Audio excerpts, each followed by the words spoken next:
Hello, good morning. How are you? I hope you're well. Today we are going to analyze Macbeth, Act 3, Scene 1. We're going to go to line 49. Okay, line 49. This is a soliloquy by Macbeth. It begins with "to be thus is nothing." So we listen to it and then we analyze it. Okay. Give me a second.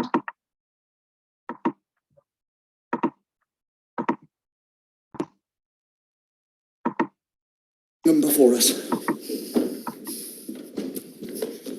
To be thus is nothing, but to be safely thus. Our fears in Banquo stick deep, and in his royalty of nature reigns that which would be feared. 'Tis much he dares, and to that dauntless temper of his mind he hath a wisdom that doth guide his valour to act in safety. There is none but he, whose being I do fear, and under him my genius is rebuked.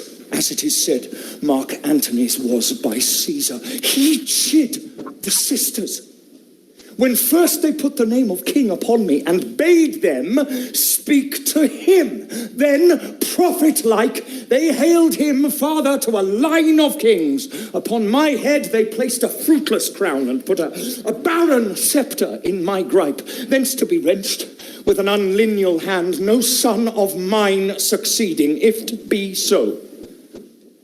For Banquo's issue have I filed my mind. For them, the gracious Duncan, have I murdered, put rancors in the vessel of my peace, only for them and mine eternal jewel, given to the common enemy of man, to make them kings, the seeds of Banquo, kings. Rather than so, come, fate, into the list, and champion me to the utterance. Who's there?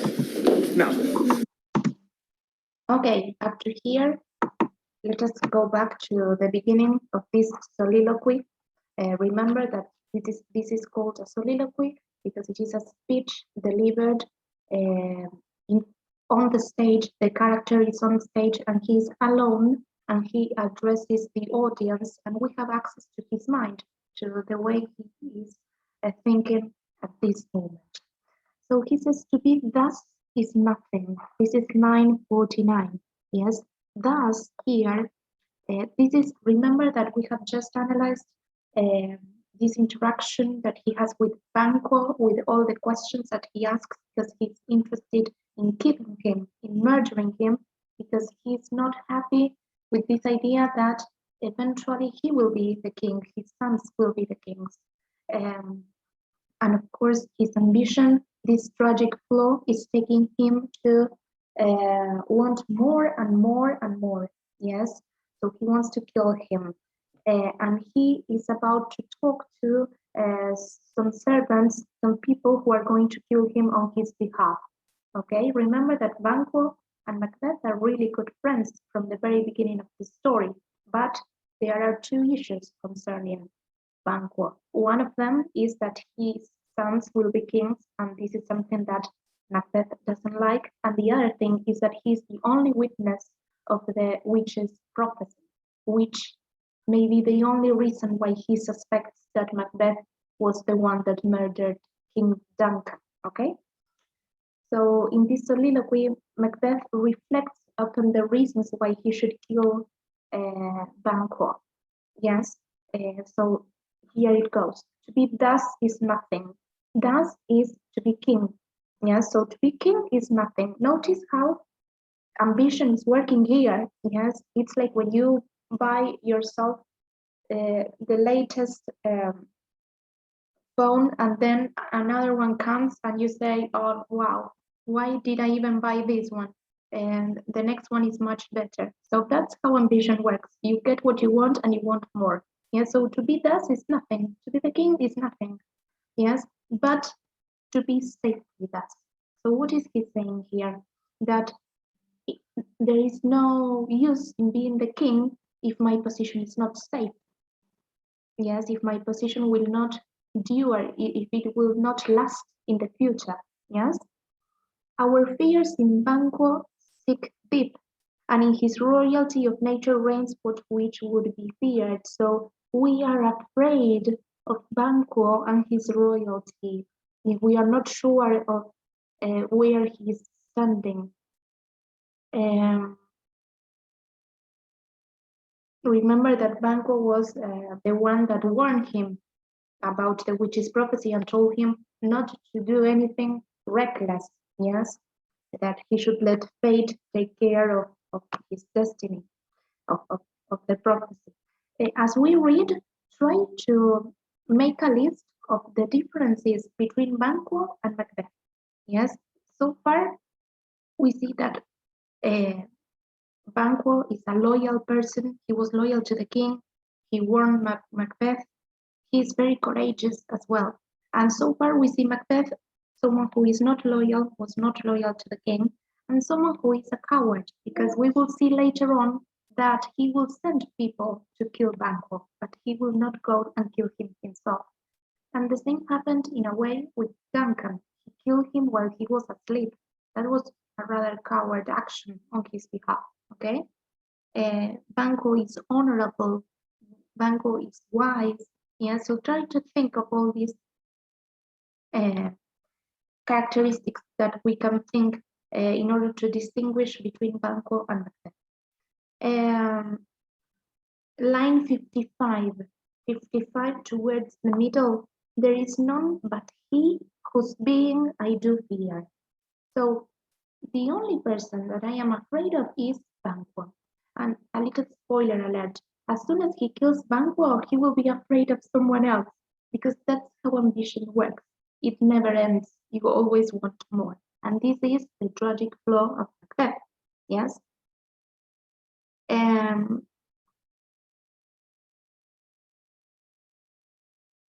There is none but he whose being I do fear, and under him my genius is rebuked. Here, genius means my guardian angel, yes? So his protection is pointless, yes? So as you see, he's sort of trying to make excuses in his mind why he needs to kill him, yes? And as it is said, Mark Antony's was by Caesar. Well, this is a reference to something that is said in another play. He cheated the sisters. Remember that he hushed the sisters. The sisters are the witches, yes? He challenged them. Remember that he was the one that said, well, if you have spoken to Macbeth, you should also speak to me. And in the way that he spoke to the witches, it was a little bit rude, although that was what was expected of men in Elizabethan society, okay? So he challenged the sisters when first they put the name of king upon me and bade them speak to him. So he forced the witches, Banquo forced the witches to speak to him as well, when the prophecy was only for me. You see where he's going? And if we go to line 62, upon my head they placed a fruitless crown. This is a very important reference, yes, and notice the imagery connected with gardening and with flowers, yes. Upon my head they placed a fruitless crown and put a barren scepter in my gripe. So they have given me a crown that will not last, because his sons are going to be kings and not mine, yes. Fruitless crown, barren scepter. Barren is infertile, see, desolado. A barren scepter. Scepter is that stick that kings hold in their hands. Thence be wrenched with an unlineal hand, no son of mine succeeding.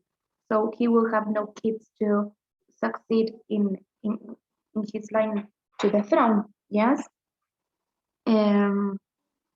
Notice line 67. For them, the gracious Duncan have I murdered. Who is them? The son, Banquo's son.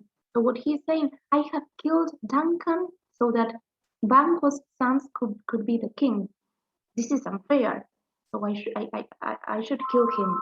Yes.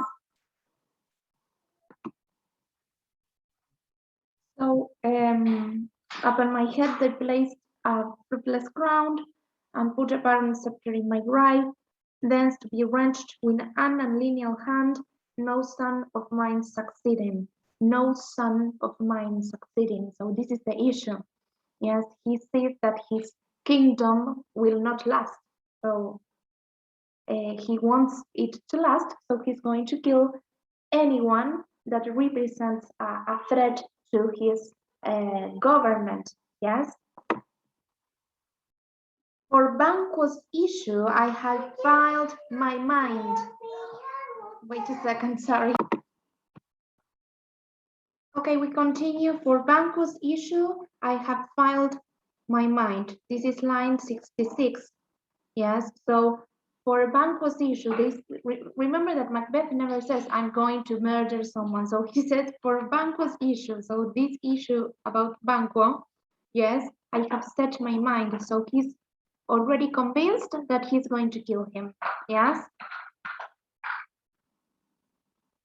And we have said that they were Macbeth was saying, yes, for them the gracious Duncan have I murdered, put rancors in the vessel of my peace only for them, and mine eternal jewel given to the common enemy of man.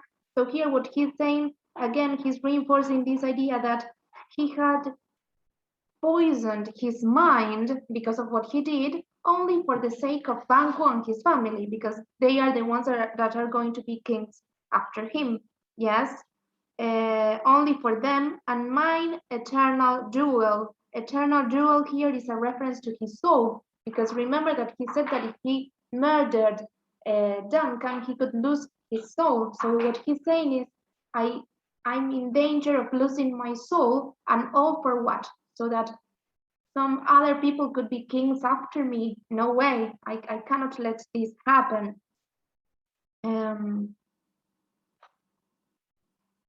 Okay, so he decides that he's going to kill him. The next lines that follow, well, notice again, pay attention to this distinction between Macbeth and Banquo. Yes, we have mentioned some characteristics about Banquo, but notice how Banquo is always associated with fruit, with being fertile, and Macbeth is barren because he has no children, no future. Yes, and he's impulsive and coward. Yes, so bear in mind those differences we have been mentioning. Yes, then the scene that follows, we are not going to analyze it, but Macbeth convinces the murderers, these three servants that he summons, that he calls, he convinces them to go and kill Banquo and Fleance. Banquo and Fleance, both of them, yes. He never commands them to kill them. He never utters the words, go and kill him. He is very smart because he's now the king. He cannot simply send someone to kill someone else. Yeah, so he's very smart to use the right words so that people understand that it is necessary to kill Banquo. Okay? So he just gives him reasons to kill Banquo. We're going to skip these lines and we're going to watch the scene that we have just listened to, and then we continue. Okay? Let me show it to you.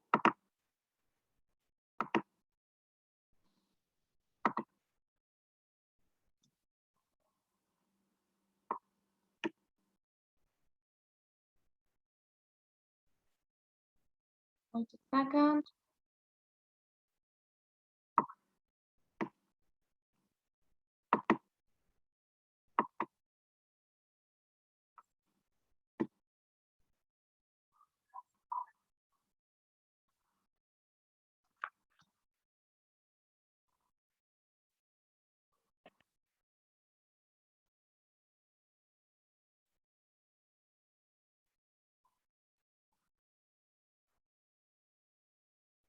Okay, as from now, we're going to watch this soliloquy that begins with the line to be thus is nothing, okay?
Okay, up to here.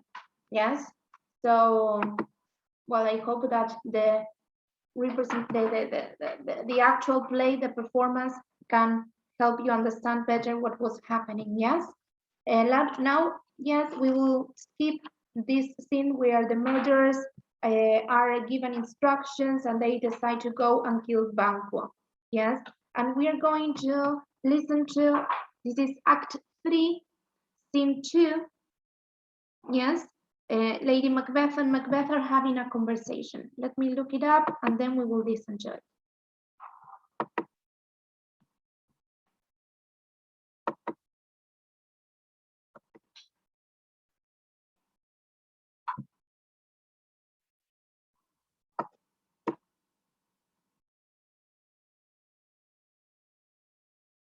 Wait a second.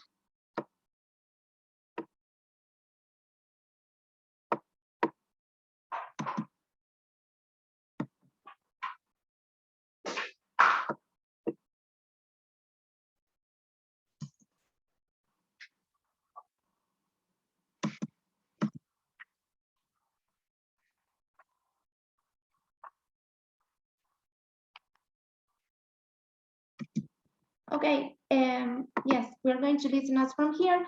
Notice that the previous line was a final rhyming couplet to show the end of a scene.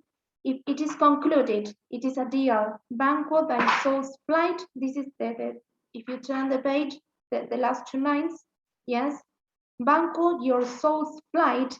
If it find heaven, must find it out tonight. Yeah, so we have the two rhyming lines. And this is an echo from Act 2, Scene 1, when Duncan is murdered. Yes, so remember when he says, hear it not, Duncan, for it is a knell that summons thee to heaven or to hell. Now, a similar line is said, but regarding Banquo. Yes, it is concluded, Banquo, thy soul's flight, if it find heaven, must find it out tonight. And now we will listen to this interaction between Lady Macbeth and Macbeth, and we will see that now the characters begin to change. Remember how at the beginning Lady Macbeth was very resolute and Macbeth was hesitant, almost like a child. And now, even though both of them are losing their minds, we can see that Lady Macbeth is becoming more hesitant and she's afraid of the behavior of her husband, while Macbeth is very resolute and he knows what he wants and he knows what he has to do. Okay, so let us listen to these lines. Okay.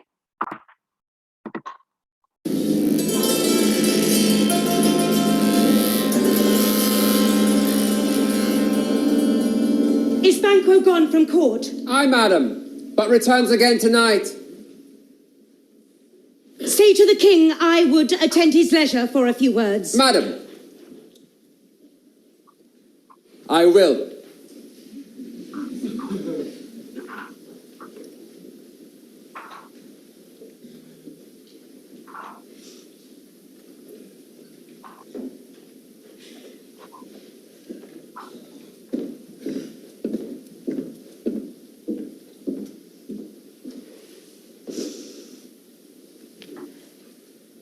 Naught's had, all spent, where our desire is got without content. 'Tis safer to be that which we destroy than by destruction dwell in doubtful joy. How now, my lord? Why do you keep alone? Of sorriest fancies your companions making, using those thoughts which should indeed have died with them they think on. Things without all remedy should be without regard. What's done is done. We have scorched the snake, not killed it. Okay, up to here, let us analyze these words. Let us go back to the beginning. Lady Macbeth is already worried about Banquo because, of course, she doesn't want to continue killing people because she's becoming aware of the consequences of killing someone, yes? So is Banquo gone from court? She asks. Aye, madam, but returns again tonight. Notice the use of dramatic irony. Remember that dramatic irony, it's a device in literature that it is used when it's used to add suspense, to add tension, yes, and it's connected with the idea of the character, of the audience knowing something that the characters don't, yes. He says, "I, madam, but returns again tonight," and we know, the audience knows, that Banquo is not returning tonight, okay? So that's dramatic irony. Say to the king I would attend his leisure for a few words. So tell the king that I want to talk to him. Yes, women and anyone had to ask for permission to talk to the king, even if she was his wife. Yes, madam, I will. And notice this very small soliloquy by Lady Macbeth. Not had, all spent. Yes, not had means nothing is gained, all spent, everything is lost. So notice how hopeless she feels in this moment. Yes, how different this Lady Macbeth is in comparison to that of the first scenes. Yes, where our desire is got without content. Notice that the theme of ambition, our desire doesn't leave us content. Yes, so we keep wanting more. Yes, but we are never happy with what we have. Yes, it is safer to be that which we destroy. It is safer to be the one that we killed. It is safer to be Duncan. So right now, it is safer to be in a cemetery than to be alive in the position that she is. Than by destruction dwell in doubtful joy. Beautiful way of saying doubtful joy. Yeah, so she's happy, but she's all the time hesitant because she doesn't know if what will happen with her or what will happen to her and to her husband in the future. Yes, because she knows that what they did was not correct. Yes. Enters Macbeth and she starts speaking to Macbeth. How now, my lord? Why do you keep alone? So why do you keep to yourself? Why are you alone for so long? All this plot to kill Banquo was done by Macbeth. He never asked for advice to Lady Macbeth. He's acting on his own. So he doesn't want her to know more about this because she will go insane. Yes. So he's keeping to himself, and of course, Lady Macbeth is suspicious about this. Of sorest fancies your companions making, using those thoughts which should indeed have died, with them they think on. So your thoughts, the troubling thoughts that you are having, should have died when you killed Duncan. Yes? Things without all remedy should be without regard. What is done is done. Here there is another topic that is another theme that is being introduced. Remember how we talked about the theme of blood, the theme of sleeplessness. Today we have talked about the theme of ambition, and now the theme of irreversibility of actions. Irreversibility of actions. What is done is done. Things without all remedy should be without regard. So the things that we cannot cure, we shouldn't think about them. Yes, what is done is done. They cannot go back in time. They cannot change the things that they have done, and they will. There is this theme in the story that feels heavy. This idea that, if we could only go back in time. The same happens in Romeo and Juliet. If we could only go back a few seconds in time, so that we could finally see, so that we could change the story. Yes, but what is done is done, and they cannot go back. Yes. Macbeth returns. We have scorched the snake, not killed it. So we have slashed the snake, but we didn't kill it. You know that when you kill the snake, you have to kill it by the head, because if not, it keeps moving. Ugh, disgusting.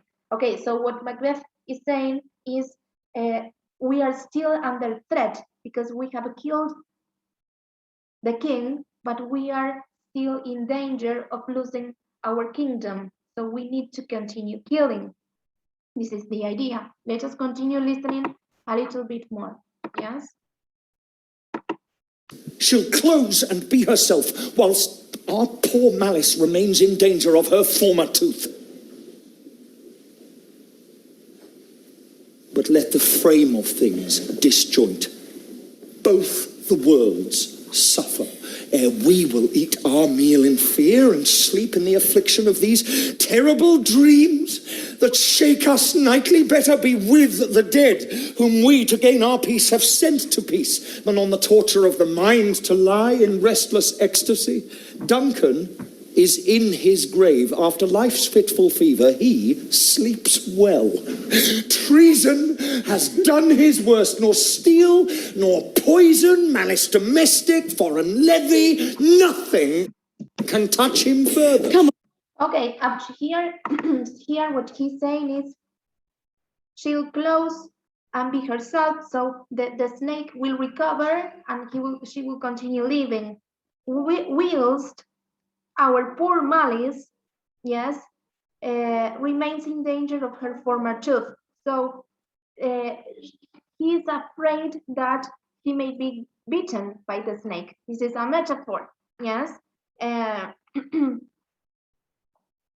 But let the frame of things disjoint. Here, this is an interesting line. This is line 16. Let the frame of things disjoint, meaning let everything fall apart. And I love the word frame here, frame. You know, there is a literary theory that is called frame theory. Yes, and it's connected with how things, everything appears in a frame. Here, I appear in a frame. You can only see a portion of me, and because of what you see, you can distinguish maybe certain things about my personality. Yes, and the frame here, when Macbeth says, let the frame of things disjoint, what he's saying is let the universe fall apart. Let everything, let the order that was established in this society fall apart, because I couldn't care less. Yes, not in the sense that he wants to be killed, but this idea that he is in a position in which everything is chaos. Yes, and he's afraid of everyone because he's paranoid. Yes, so let the frame of things disjoint. I like this idea that Shakespeare and the Nature of Man, this philosophy that there was a hierarchy of beings that needed a universal order that needed to be respected. This is the frame in which Macbeth is living. Yes, and he says, let the frame of things disjoint. Yes, both the worlds suffer. Yes, both the worlds are heaven and earth. Yes, here we will eat our meal in fear and sleep in the affliction of these terrible dreams that shake us nightly. So if things don't fall apart, we will continue without sleeping and without eating, because of course they are so troubled. Yes, and if we go to line 22, towards the middle, it says, Duncan is in his grave after life's fitful fever. He sleeps well. He sleeps well because he's dead and I cannot sleep. So he is jealous of Duncan because he can sleep and he cannot sleep. Again, the theme of sleeplessness being worked here. Yes, terrible, terrible the way that this poor man feels. Let us continue listening a bit more. On. Gentle my lord, sleek all your rugged looks. Be bright and jovial among your guests tonight. So here what she's saying is for the banquet. Come on, my lord, you have to look jovial, you have to look good, you have to forget about all of these things. And again, we remember this line by Lady Macbeth, look like the innocent flower, but be the serpent under it. So you have to keep the appearances. You have to look as if nothing is happening in the banquet, because people will start suspecting. We continue a bit more. So shall I, love. And so I pray be you, let your remembrance apply to Banquo.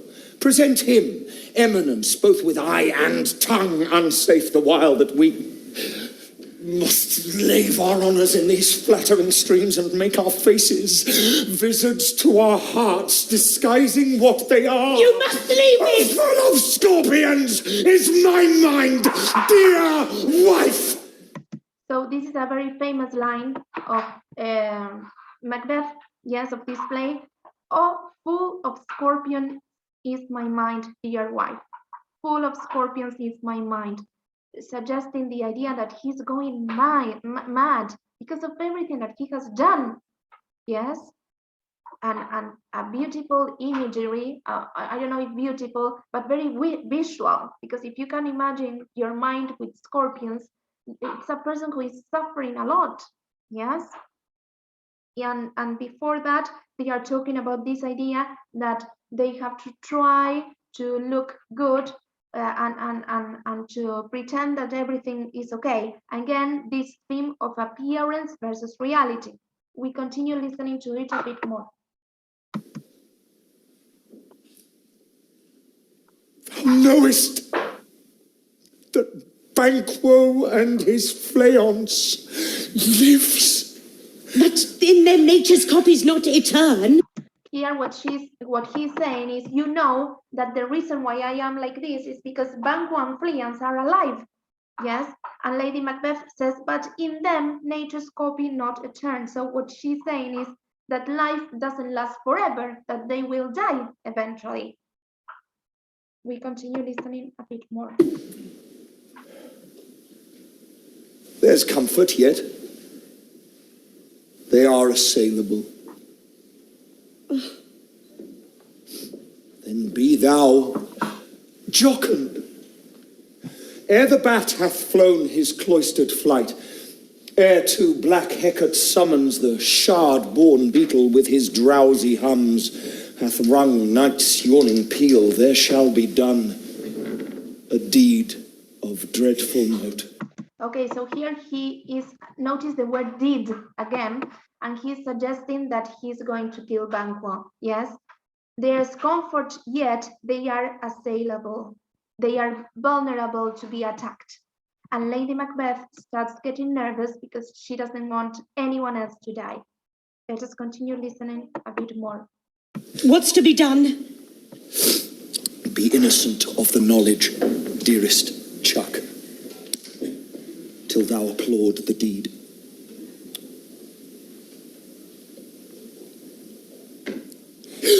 Come, sealing night, scarf up the tender eye of pitiful day, and with thy bloody and invisible hand cancel and tear to pieces that great bond which keeps me pale. Light thickens, and the crow makes wing to the rooky wood. Good things of day begin to droop and drowse, whilst night's black agents to their praise do rouse.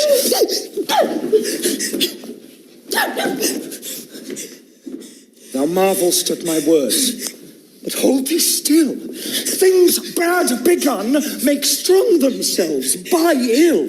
So prithee, go with me. Okay, up here. So what's to be done? Lady Macbeth wants to know what is it that Macbeth is going to do, because she's not sure that he actually means to kill Banquo because he's a really good friend to them. Yes. And Macbeth answers, be innocent of the knowledge, dearest Chuck. So it is better if you don't know what is going to happen. Yes, till thou applaud the deed. Until then, when it finally comes, you will congratulate me for what I have done. Notice again the word did to refer to the murdering of someone, but without actually saying that they are going to murder someone. Come, stealing night. Come, stealing night. This is an echo from that famous soliloquy that we analyzed. Remember that Lady Macbeth says 3 times, come, come, come. Yes, like an invocation. So here, Macbeth invokes darkness. Come, stealing night, scarf up the tender eye of pitiful day. So scarf up, here this is imagery connected with clothing. Okay. So this is imagery connected with clothing. Scarf up the tender eye of beautiful day, and personification of the day, as if the day had eyes and one would need the night, then the night would be the scarf that covers the eyes. Why? So that he can do this deed that he wants to perform. Yes? Scarf up the tender eye of beautiful day, and with thy bloody and invisible hand cancel and tear to pieces the great bond which keeps me pale. Yes, beautiful wording. Basically what he's saying is that he wants darkness to come so that he can kill Banquo and no one can notice what he's doing. Okay, so we're going to watch this scene and this is it for today. Okay, let me find it. Give me a second. Sorry for the background noises. Let me find the right spot.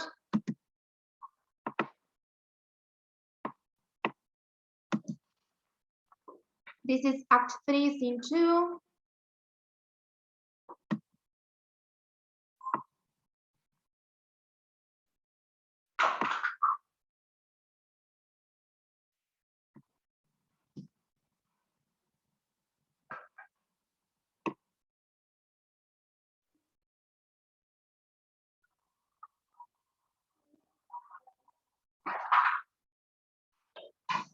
Well, this is the end of Act 3. This is the end of Act 3, Scene 1. Now we're going to listen to what we have analyzed, which is Act 3, Scene 2. Okay?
Okay, wait, I got.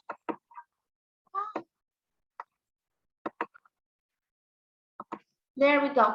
Okay, that's it for today. If there are any questions, don't hesitate in asking me. Bye.